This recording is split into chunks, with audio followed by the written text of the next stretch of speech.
Alrighty. Okay. Alright. I can hear myself. I can hear the audio. Good. I'm gonna hit record. And I'm gonna start on there. But I don't know if I started over here. Hey, a quick question to you. Beautiful.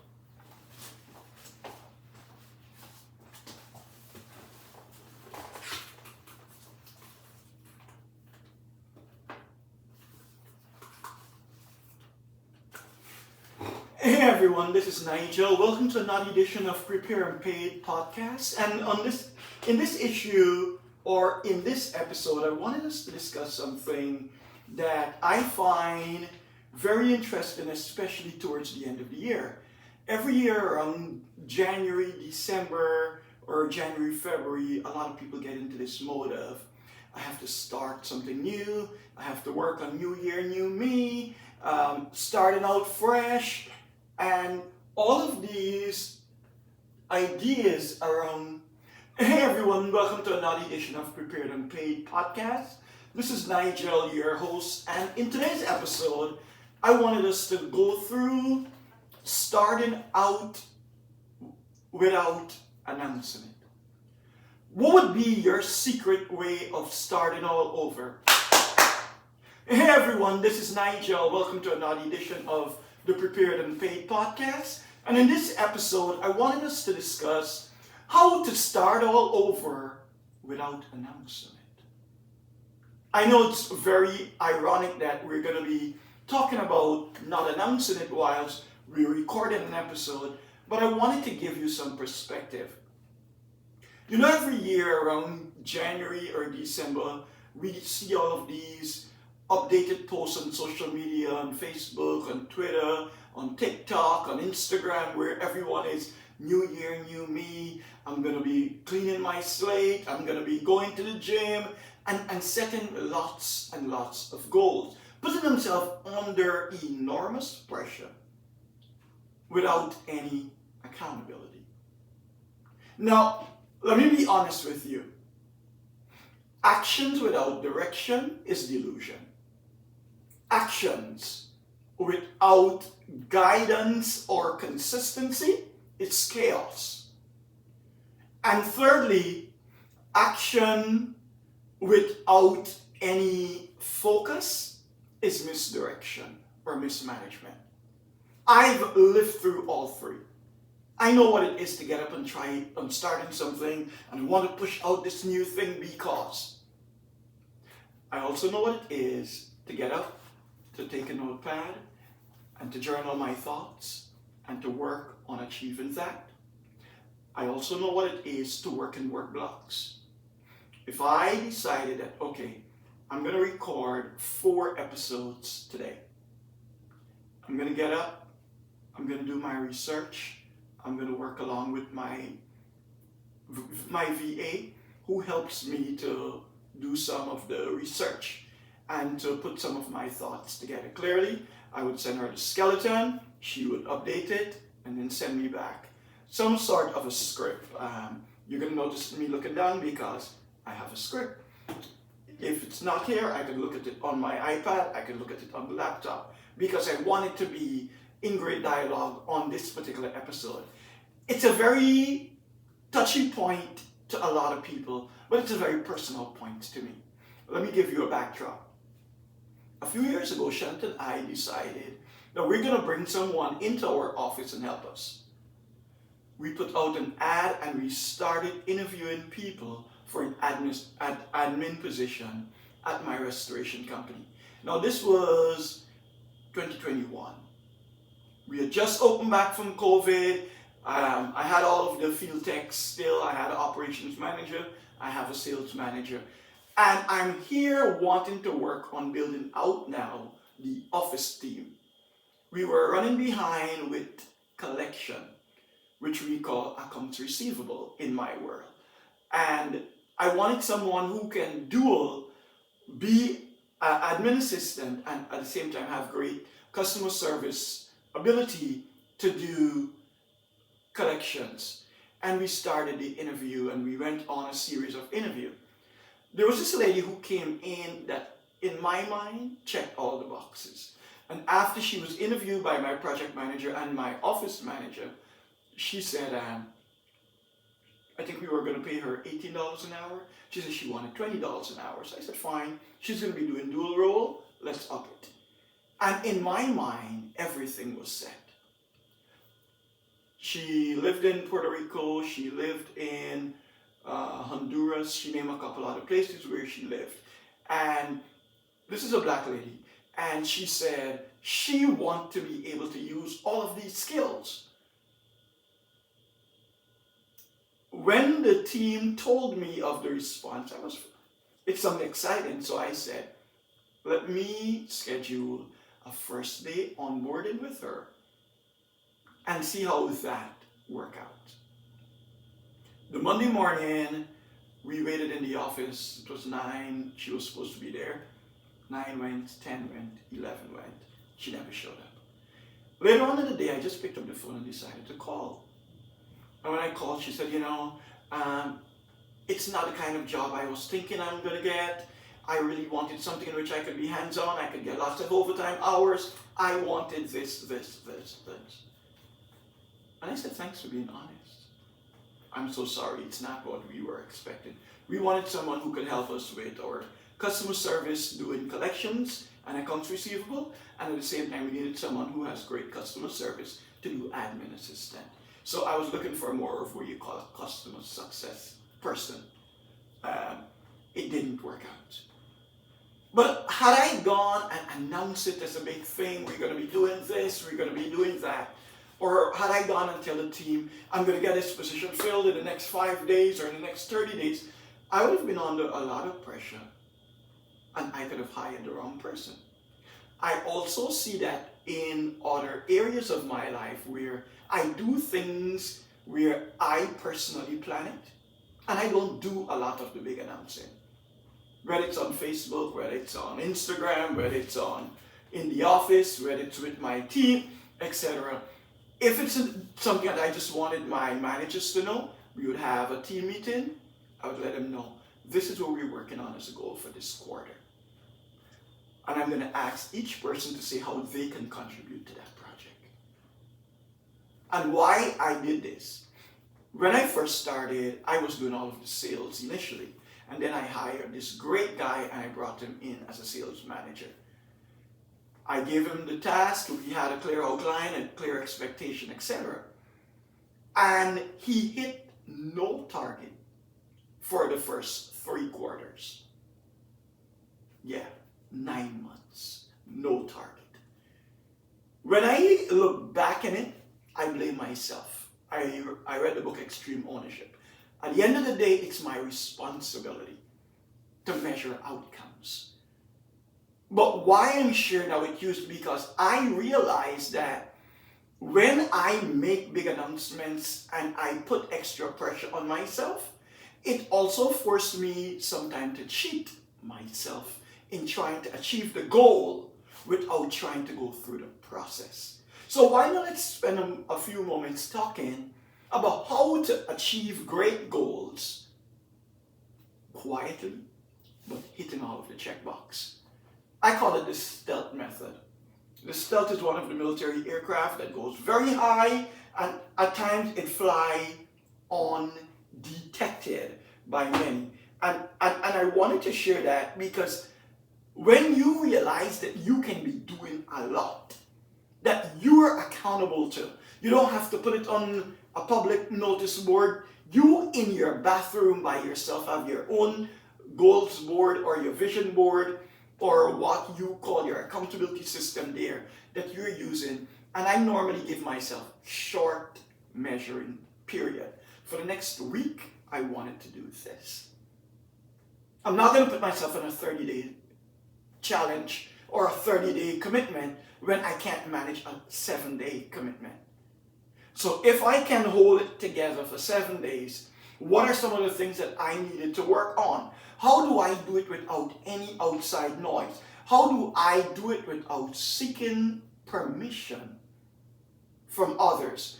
I focus on getting my goals accomplished, and I break that goal into nano steps. I remember the first time I went on a sales sprint. Sounds like a fancy thing. It simply means a dedicated time to do aggressive sales to hit a particular goal. If I say to myself, I wanted to sell for the next 90 days, 50 projects, that's the goal. In the next 90 days, I'm going to set a chart. I'm going to be measuring myself. I'm going to break down that 90 days into 30 days. Or into weeks. It could be 13 weeks. In the next 13 weeks, this is where we're going. These are the things we're working on. I am not seeking your permission. I know what I needed to do. If I come out and announce it and start soliciting attention and soliciting dialogue and soliciting input, each and every person has their own level of expectation of what I should be doing. And sometimes that's good. It's a good external boost. It's an external motivator. I went through a season a few years ago when I went through a complete different identity shift.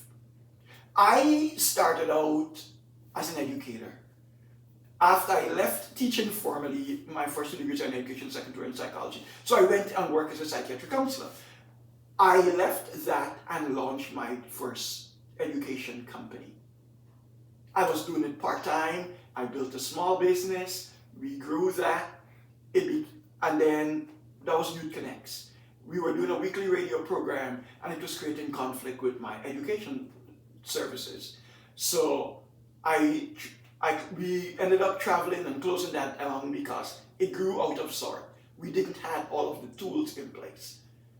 It grew like a mushroom. Overnight, we started out on 2 radio stations. We ended up on 18 radio stations, then started getting speaking appointment and program requests and this and that. Chaos. Because we didn't have a lot of nuts and bolts together. Great concept. Bad execution. Did it taught me? Yes, I learned a lot of lessons. So I didn't need permission. I knew the pathway. When I launched my education service, I was a math and science teacher in Silver Spring. I did that. I was a math teacher in DC. I did that. I launched my education company and I went ahead servicing. Parents called because we ran ads. I enrolled students, and then subsequently I ended up hiring a bunch of staff and grew it into 2 centers, and I did that for a longer part of 10 years. Until someone came into my office to help us and invested about $70,000. I use that story to explain one thing. When that lady left my office and ran off with all my money and I was left in all sorts of chaos and bills, I went through an identity crisis. I was forced to shut the office down. I was had to lay off staff. I had lawsuits to settle with parents. People were fighting for their refunds, except this lady ran off with everybody's money. I went through litigation for 24 months trying to get her to pay back what she took. The case ended up all the way to Maryland Court of Special Appeals. My attorney made one error. The case was sent back all the way down to the district court, and we had to restart the entire process again. At that time, I had spent about $25,000. And everybody was advising me, from my mentor to my mother to my wife, don't let's do this again. It was taking an emotional toll on me. For the first few months after that, I went through depression, I went through chaos, I went through feelings of rejection, I was suicidal, I was depressed. I went through it all. I sought therapy, I sought coaching, and I built something new. So I went through a brand new metamorphosis. I established an emergency service company, and that's what I do today. We've gotten ourselves up to 7 figures, and I've been doing that, by God's grace, successful for the last few years. There have been some ups and downs. We've had some major falls and some major highs, But all through it all, I had to re-establish me. And I've realized very early in the journey that I don't want to make a public announcement about it. I'm going to do it. I'm going to do it quietly. I'm going to do it strategically. And I'm going to keep moving forward. And that's what I've done. It's allowed me a lot of growth. It's allowed me a lot of change. It's allowed me a lot of opportunities. I've had to up-level everything I did. Me being here speaking is a part of me growing, because I don't normally sit down and talk on camera like this. Years ago, I was commissioned to do 13 episodes at the TV station. I recorded that. They paid me. It was a series on education. I did it. It was for an Ethiopian television station. Great show, great opportunity. I did that. That ended. That was over. But when I started realizing that a lot of people are being stuck after something collapsed, after something failed, after a big major moment of rejection, I stepped back and I started asking myself. I went through a series of reinvention. These are the things I did. These are the steps I took. This is how I was able to get coaching to get through it. This is what my mentors show me. These are the tools I use, and this is how I got out of it. I can speak about it now as something that I came through. I'm not talking about it as though, oh, it happened over there and I am over here. No, it's a part of me. It gave me extra resilience. If anything else, it's built up in me so much more courage, so much more self-awareness, so much more self-worth, and so much more self-confidence. I would not have been able to come forward and be sharing with you how you can do things without seeking permission, how you can do things with zero noise, how you can do something by just letting your sweat and your success factor be what people see on the outside, and you on the back burner doing all of the hard lifting, or your team in the foreground doing all of the hard lifting, whilst the people are just seeing your successes. I rave and review when my team show up and do a great project. That's my satisfaction. Building a team, hiring right, learning who to trust, learning how not to give people capacity when they haven't created credibility. All of those are things that I've had to learn. And in me building this new establishment, I've been through bumps too. There have been some times when we had significant fallouts. We've done jobs in which some months ago we did a series of projects at a particular location, and the company we ended up taking the company to court for $100,000+ because we did the work. I funded the bill, and they didn't want to pay. That's not how you do business. There are contracts in place. You have to honor them, or that's called false enrichment. Why I'm sharing this with you is because each and every one of you, each and every one of us can go through a method that I call the RISE method. And why I name it the RISE is because RISE is how it is spelled. And the R is for you to reflect. To simply set out and figure out what are the goals I needed to work on. Let's reflect on what needs to be done to achieve this goal. If today's goal is we're gonna give out 25 business cards at these establishments, you establish a list, and then you go out and then you start serving. You are doing your measurement. Number 2, you identify just one area to focus on for the period. You're not doing 20 things. One of the things I've seen repeatedly is where people make 7 micro projects and try to commit to them all. No, you cannot. You're just running yourself busy. I normally call that squirrel work. One of my technicians, a young lady, she worked in content. And she would come in and we would have a big content job, and she'd set out all of the boxes and set out all of the inventory sheets and doing the inventory camera recording, etc. And I would say to her repeatedly, a project cannot be done 5 areas at a time. You start here, you're inventorying, you're documenting, somebody else is taking out and unpacking, another 2 techs are cleaning. After it's finished cleaning, if it has to go into the chamber, it goes into the chamber. After it goes into the chamber, somebody else is going to unpack it.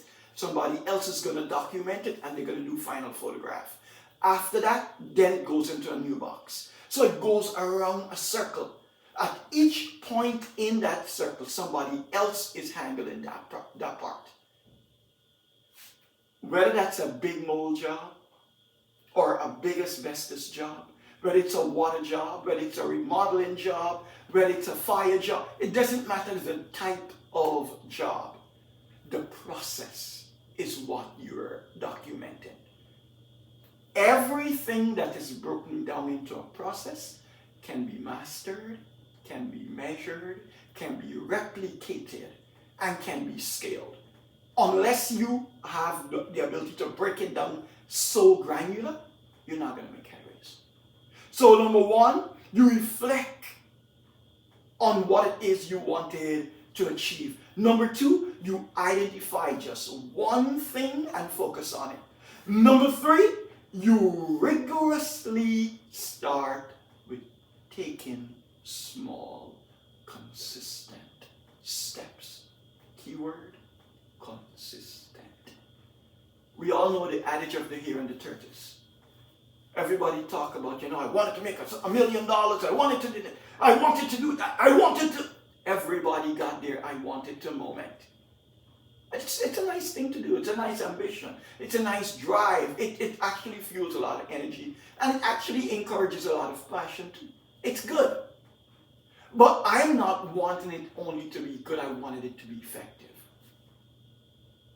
To make it effective, you have to measure it. When I first started teaching, this is back in Guyana. I just graduated from Cyril Potter College of Education, and I was teaching at the school multi. And my first year was a difficult year because I wanted to do it all. And I had a head of department who, she just let me, she gave me range.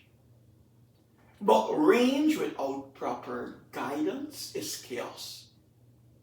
Range without proper guidance is chaos. And there were days when I got home and I was so exhausted.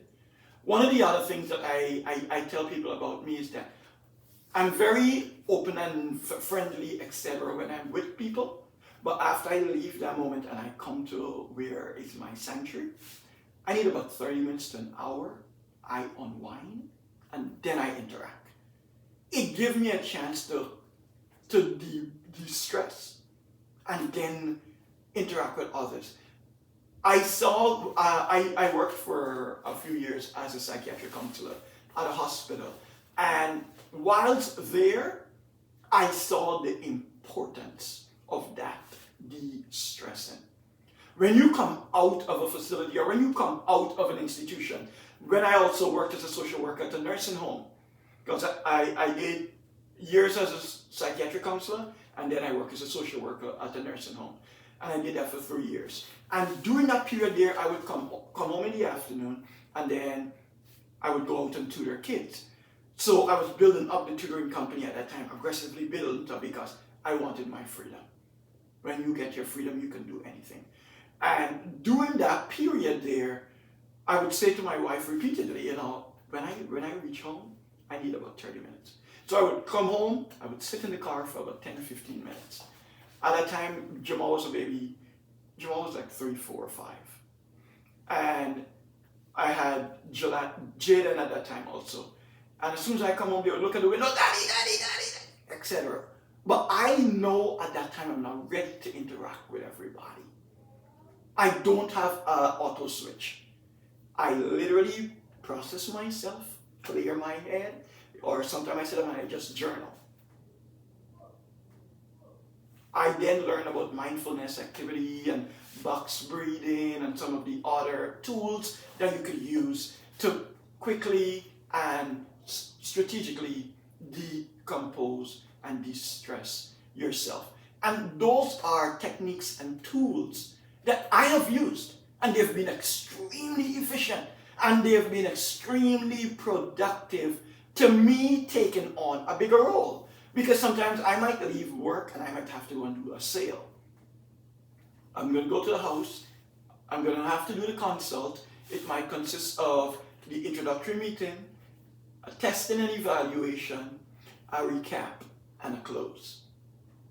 That would be a sale. That could be an hour to 2 hours. At that time, you don't want to go into nobody else with a lot of negative energy. You don't want to go in there being grumpy. You might have had a bad day at the office. You might have had some clients who had this problem, or you might be on call for this or that, etc. And when I work at a nursing home, they were calling you 8 o'clock at night. Hey, can you tell me where this and that is? Oh, this family member needed that and that. This person has an appointment and they needed to cancel it. All of those things were going on all the time. So when you were dealing with all of that, you needed space. I think Dr. Henry Cloud has a great book called Boundaries. It was then that I had to learn how to establish healthy boundaries, because there were periods when I was just in work mode. A lot of people, oh, you gotta be in beast mode, yeah. I built up my tutoring practice to 140 students. Tutoring to 140 students. We were doing $500,000 a year in tutoring. How many educators can say, oh, I make $500,000 a year? They can't. Because teaching doesn't do that. But because I had about 18 tutors working for me, I could enroll people, I can place tutors, and if it has a snowstorm or if it has a this and if it has that, I know that would have been a stressful day. Some tutors can't drive in snow. Some people are taking public transportation. Some people would need an extra Uber. Some people would call that very day and say, I ran out of money, so I'd have to Uber them to the location and Uber them back. Those were realities. So at that time, I learned about level 10 opportunities. If the thing you're doing cannot scale to that level that gives you freedom, you're in the wrong boat. If that manages your lifestyle, you're in the right boat. If your company is just a lifestyle business, I just need 10 clients to coach every month without a problem. It's okay. You can do that. I can work with, right now I'm working with 7 private clients, and I have a group. So I would work with my group once a week. It's about 30 to 40 people in the group. Once a week, I'm going to do a session, and then I'm going to give a work action plan that you're going to put in place, and then we're going to process from there. As I'm teaching this, I can use this as a lesson and say, okay, today we're going to work on this. This is the activity. How to launch your reset without announcing it publicly. Let's go. These are the 4 areas. We're going to use the framework called RISE. Number 1, R, reflect. Number 2, identify. Number 3, S, strategize or start tiny. Starting tiny gives you a chance to do what we call micro goals. I like micro goals because micro goals give you a chance to take a big project, break it down into a number of small parts, and then manage each part, and then create for yourself your own checklist. You don't have to have an accountability coach calling you and say, hey, how are we doing on this part of the project today? Tell me what's the next step. Okay, what are the wins that we have today? How do we recap on this and that? How do we do this better? Let's do some reflection. All right, let's do a role play. Now show me how you're going to do X, Y, and Z. I can do all of that. I've done it. I've done it repeatedly. I've done it with students. I've done it with clients. I've done it with parents. There was one time when I was doing parent workshop, when we were doing college planning. I would say to the parents at the parent workshop, okay, I'm going to do a free parent workshop. And at the workshop, I'm going to show you what I want you to do with your child. And the next quarter, we're going to have another workshop because many of those programs were 1 year long. And in my program, working with those parents, it had education parts for the students, for exam prep, then it had college application and readiness, then it had another part which we had to do review, and then we would do mock tests and drills, and then they would go and write exams. But I'm using that simply to say anything you can break up into parts, you could excel at. Because you'll see which part work, what you need to get better at, how you can tweak this, what else you can do. This might be something you're not strong on. You might be able to ask yourself a question right there. Who else can help me achieve this? And that's another thing. You don't have to know everything. When I started my restoration company, my coach who helped me or who guided me said to me clearly, you're great as a project manager. You can build teams. These are the areas that you're testing strong with your strength finder. These are the areas where you've gotten great potential. These are the areas where you're excelling. In these areas, you'd need support. In these areas, you'd need that. The other thing that I did is that I was one of those people who were naive and nice. I was very, very giving. It's naturally in my nature. It's what I do. I've always been a person who give and give and give. But when you're giving consistently, there are a lot of people who take advantage of that. That's how we got taken by that lady. I tutored her child in the 5th grade. He wanted to get into a magnet school. In the 6th grade, she came back. He wanted to get into Hopkins. I worked with him again. The next year, he came back. He's having problems with math in 7th grade. Ahmed, one of my staff, worked with him. He came back in the 8th grade. He wants to get into high school. I worked with him for the ISEE and the HSPT.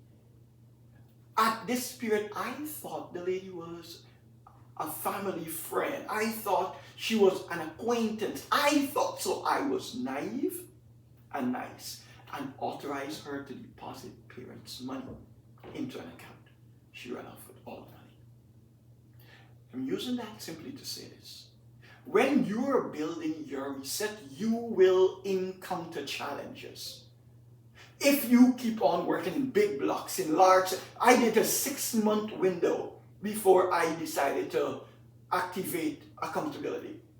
At that time, the lady had already processed $70,000. 6 months. Nothing ever like that am I even allowing. Because you get to realize very early, everybody's not trustworthy. You don't give people things they can't do for themselves. For her own self, she can't build a business. So she took the money, went down the road and started a business, and now is complaining people are not supporting her business. It doesn't bother me. I'm using that to make a point. If you don't have skill sets, sooner or later the world will know. Who you are at your core is going to always be the tools that you take to the world. Lastly, we all have the ability of evolving. That's the last E. R-I-S-E.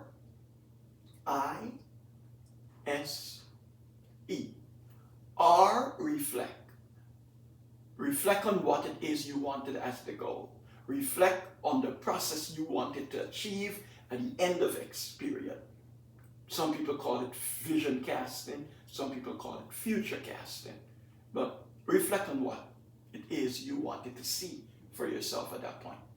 Number 2, identify just one thing that you wanted to focus on. Number 3, start with tiny steps. And number 4, evolve and let it naturally grow. You also will naturally grow. One of the things that I say to clients all the time, where you're gonna end up a year from now, you can't see right now. Because at this stage of your journey, you're at the best version of where you can be. When you grow more and you learn more and you acquire more skills, you're going to do more. You're going to do better. You're going to be more impactful. Because at that time, you'll have more tools in your arsenal that you can deploy. You would learn new skills. And that has happened to each and every person who one day set out on the journey called start. So the very first thing you have to do is start. But I'm not telling you start being loud. I'm not saying start and let everybody know and start and make this big old... No. You can shatter dreams for yourself by putting unnecessary pressure on yourself. And then after a couple stumbles, you become embarrassed, you become overwhelmed, and you scuttle and shut down the idea. I did that to myself years ago when I did Youth Connects. When we were at Whole Foods, I had a line of candle in 48 Whole Foods stores. I was running up and down, driving to store, this and that. You can overwhelm yourself and you can shatter the same dream you wanted to achieve. So ask yourself, how do I take this in tiny steps? How do I add to it? And how do I allow this to evolve naturally? There's no day that a butterfly gets up and says, you know what? I'm going to go into in fact, no caterpillar gets up and say, I'm going to go into this cocoon and then I'm going to become a great butterfly. It doesn't. It just allows the process to evolve. There's no tree that would get up and say, you see me? I'm just a little seed. Tomorrow I'll be a big oak tree. It doesn't happen. It happens incrementally, consistently, and over a period of time. So I'm going to ask you, what would it take for you to challenge yourself? To try one new thing for just a short period. 5 days, 7 days, 10 days. And then at the end of that, reflect. Identify the one thing you focus on.